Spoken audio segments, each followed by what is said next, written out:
I know you felt it. Green and white and green. Who are we, the Celtics? Who are we, the Celtics? Who are we, the Celtics? All right, Celtics fans, we are back with another episode of Boston Celtics Game Day Recap. I'm your host, Guy DiPlacido, and the Celtics lose Game 1, 119-115 to the 76ers without Joel Embiid. This is worst case scenario. This was a game the Celtics were favored by 9.5 points coming into today, and we let James Harden single-handedly take us down. And single-handedly, honestly, isn't really doing Philly justice because they did have a lot of guys that stepped up and played really well. But James Harden, 45 points on efficient shooting, 17 of 30 from the field, 7 of 14 from three. Horrible effort defensively. We're going to dive into today's podcast, same as usual. Run through play of the game, run through some of the highs, and wrap up with some of the lows. Because Celtics, listen, this game, you can say that you need to adjust in certain areas, and that completely gets switched as soon as Joel Embiid comes back. Because the fact of the matter is, when this team has Joel Embiid, it's a very different team. And the way that we normally defend Joel Embiid is let him cook, shut everyone else down, make Joel Embiid beat you. And you can't really do that when Embiid's not there. Tweeted it, let James Harden cook. Shut up. The matter is, James Harden cooks and he's hitting a bunch of threes. His threes are worth a lot more than Joel Embiid's twos. And he got a bunch of guys involved, and you got to give a lot of credit to Philly. They had a bunch of guys step up and play really well in certain spots.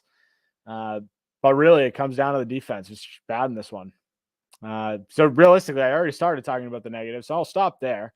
I'm going to talk about player of the game. I'll run through some of the positives, and we're going to circle right on back to all of the negatives to finish this off. But to get things started, you got to give player of the game to Jason Tatum.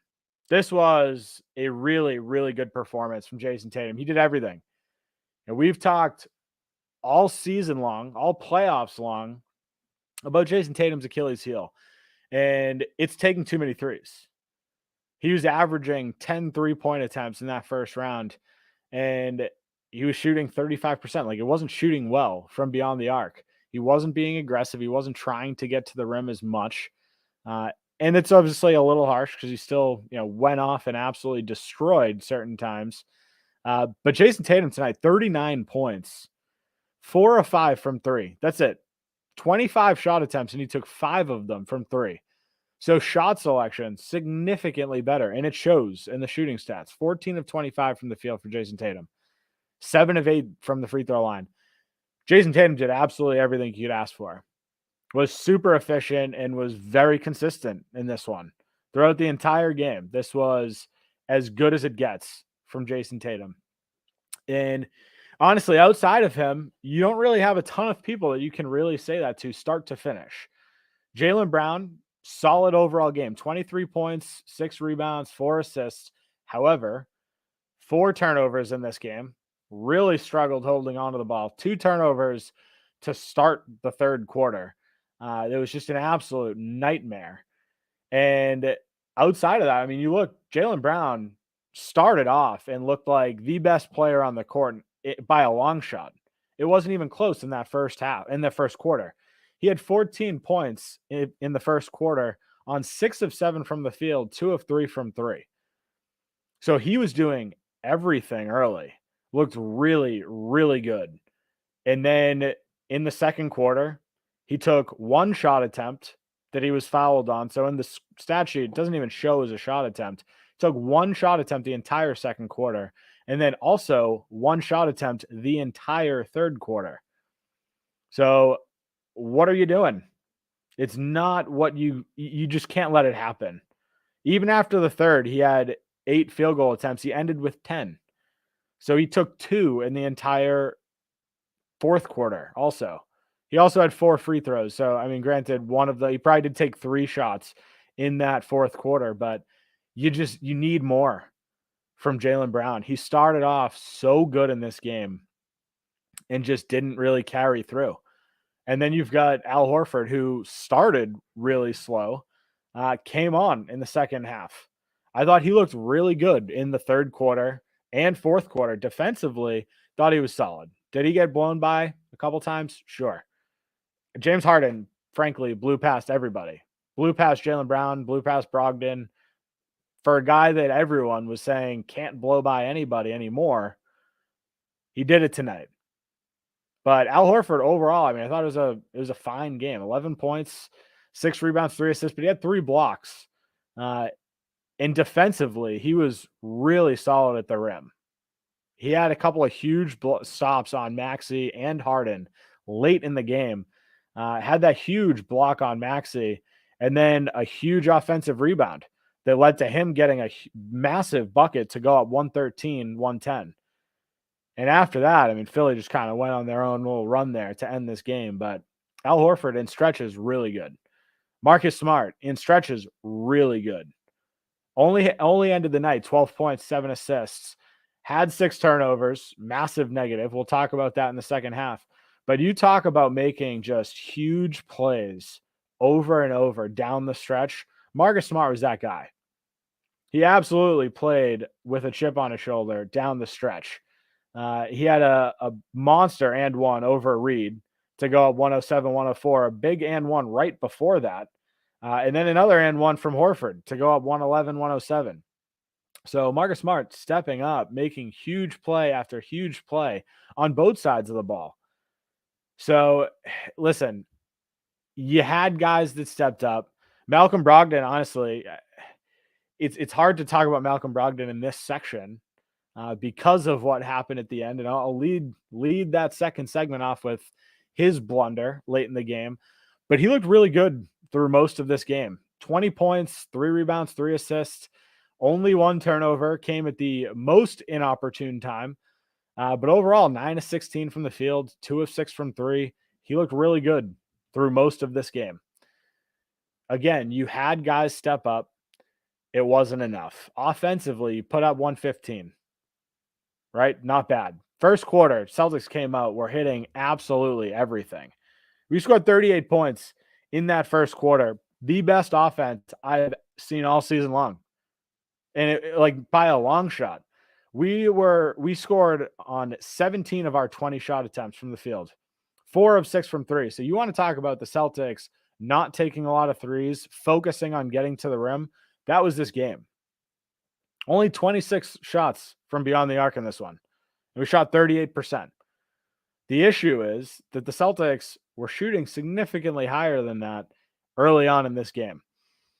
The Celtics, again, 17 of 20 from the field in that first quarter. But even at halftime, 28 of 38 from the field, 8 of 14 from 3, right? 17 assists on 28 field goals made. Do the math there, right? Because we ended the night with 26 assists on 44 makes. There's a huge disconnect, right? The ball stopped moving at the same rate that we were moving it in the first half. And the offense fell off. Again, 38 points in the first, 28 in the second, all the way down to 21 in the third, and then 28 in the fourth. So the Celtics offense was buzzing early, and then it slowed down. And I have a couple thoughts as to why. I have a couple concerns as to why. It's really frustrating because when you put up 115, especially to a team like Philly that does not have Embiid down low, you have to take advantage of that. And the Celtics, I'll give them a little bit of credit as far as offense goes. Points in the paint, this battle was not even close. You want to talk about taking advantage of the matchup you have in front of you? Joel Embiid not there to protect the rim. 66 points in the paint compared to Philly's 42. We took advantage. We took advantage in the paint where we're supposed to take advantage. Wasn't enough. Listen, that's it. That's about all the positives I can take from this game because this is as frustrating of a loss as you could possibly have in the situation that we're currently in. Home game to start the series right after, not that this is really relevant to the Celtics, but right after the Bruins blew a 3-1 lead in the Garden The Celtics come out the day after and lay this performance. Again, go down 1-0 in a game where James Harden cooks you for 45 points and Joel Embiid does not even play. It is absolute worst case scenario if you're the Celtics. So I want to dive into some of the negatives here. Before we dive into the negatives, I want to take a quick break for a word from our sponsors. This podcast is brought to you by Hopewell Hemp Farms. Hopewell Hemp Farms is your only source for the highest quality American-grown hemp products. If you're like me and love to be active, whether that's playing in an adult softball or basketball league, or your level of activity is limited to yard work, one thing is for certain. As you get older, joints start to hurt. Well, I turn to Hopewell Hemp Farms Body Butter to relax those joints and their amazing tinctures to help me fall asleep. Check them out at hopewellhempfarms.com today and stock your nightstand the only way I know how. Looking for an agent to help you buy or sell real estate? George Dimas at PD Properties is the agent for you. Sell now for a flat 3% commission on the sales price. PD Properties utilizes the most current marketing techniques and strive to put more money in your pocket. If you're looking to buy, call now and George will be with you every step of the way until you find a property you're able to call home. Serving the North Shore and beyond, call George Dimas with PD Properties today at 781-913-2290. That's 781-913-2290. All right, so let's dive into some of the negatives here. I said I would start with Malcolm Brogdon, and let's start with Malcolm Brogdon. His turnover at the end of the game was horrible. But let's talk about the sequence leading up to that. Celtics, 3 different opportunities. Marcus Smart, Jason Tatum, Malcolm Brogdon all had the ball under 4 seconds. You cannot pass the ball 4 times in 4 seconds. It doesn't work. That fourth attempt, Malcolm Brogdon, when he got the ball, it should have been an immediate 3. Jason Tatum, when he got the ball, it should have been an immediate 3. Marcus Smart, kind of happy that he didn't start that possession with a 3, because with 4 seconds, you have the opportunity to do something else. But Tatum passed up an open shot. Malcolm Brogdon passed up an open shot. And when Malcolm Brogdon passed up the open shot, he decided to drive, which would have been great, take a nice floater. However, he decides to throw the ball away. Shot clock goes off. However, the ball's already out of Brogdon's hands. It goes directly to Tyrese Maxey. And he gets as easy of a layup as possible. The entire Celtics team stopped moving. They thought it was a shot clock violation, not really an excuse for it, but Tyrese Maxey gets Philly a 114-113 lead with 30 seconds left. Even if the Celtics had a shot clock violation, it's still 113-112. Celtics have a lead with 30 seconds left, right? That wasn't bad enough, right? We still had a 1-point lead. Philly would have had the ball. We didn't really do much of stopping them throughout most of this game, so maybe they would have scored again. However, you would have left the Celtics with more time on the clock to actually put together some sort of play. So the Celtics end up giving up more points and then get put in a situation with a couple seconds left and are forced to make something happen, and they couldn't. The play that was drawn up, Marcus Smart gets the ball, drives in basically on Harden, and doesn't draw a foul, and instead of going up with it, tries to dump it off to Tatum. Goes out of bounds. Celtics lose. Game over. All right. This was as frustrating as it gets.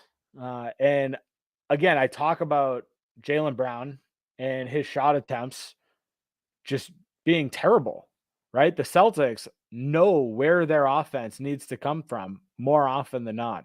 To score 21 points in the third, to score 28 points in the second and the fourth against a team with absolutely zero rim presence is unacceptable. For Jaylen Brown to take 10 shot attempts is unacceptable.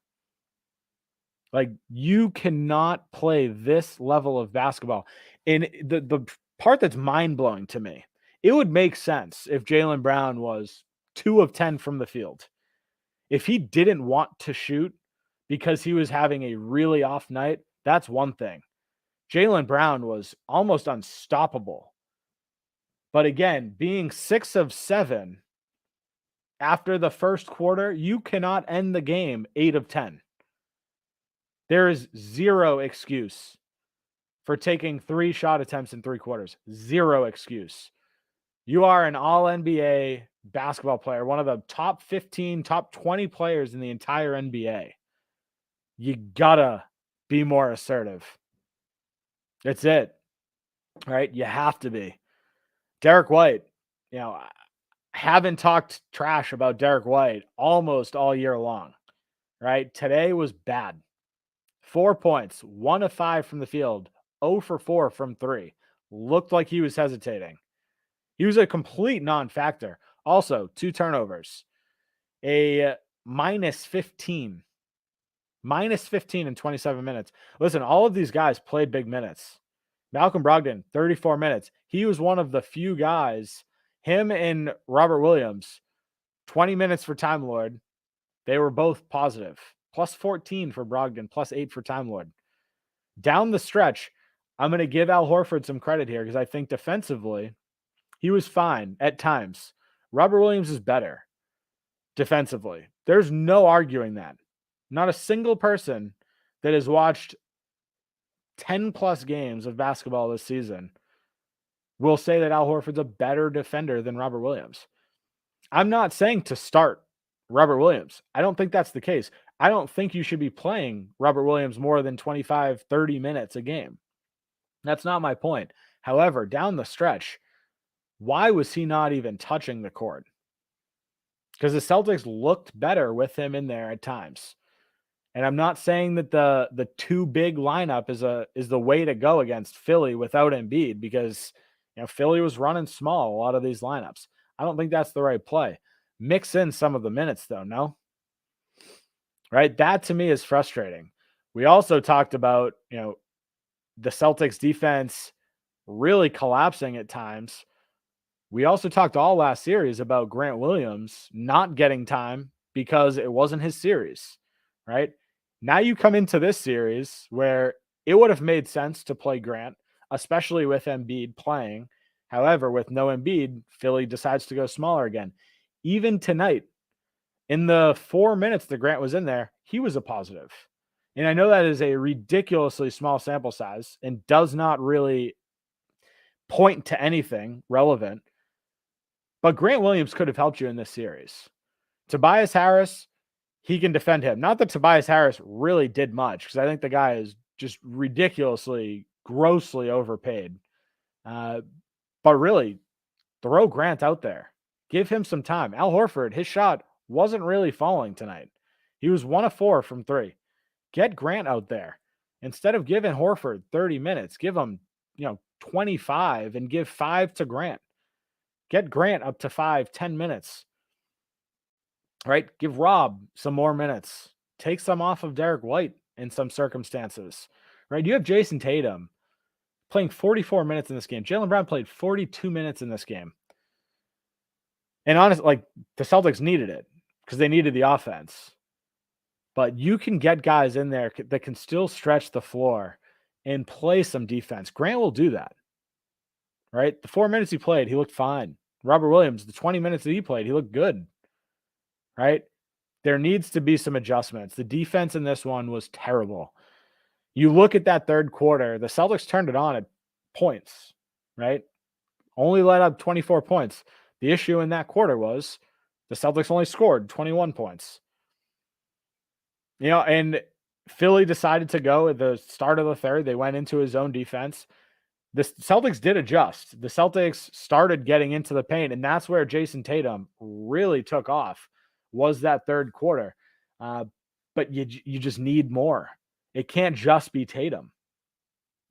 It can't just be Tatum. And guys like Grant, guys like Hauser. Joe Mazzulla tried to make the adjustment. He put in Sam Hauser, 5 minutes, didn't do anything. He took one shot, he missed it. Had an assist. I mean, even he was a positive. He was a +3. So when the Celtics tried to adjust to that zone defense, the Celtics sort of did better with it.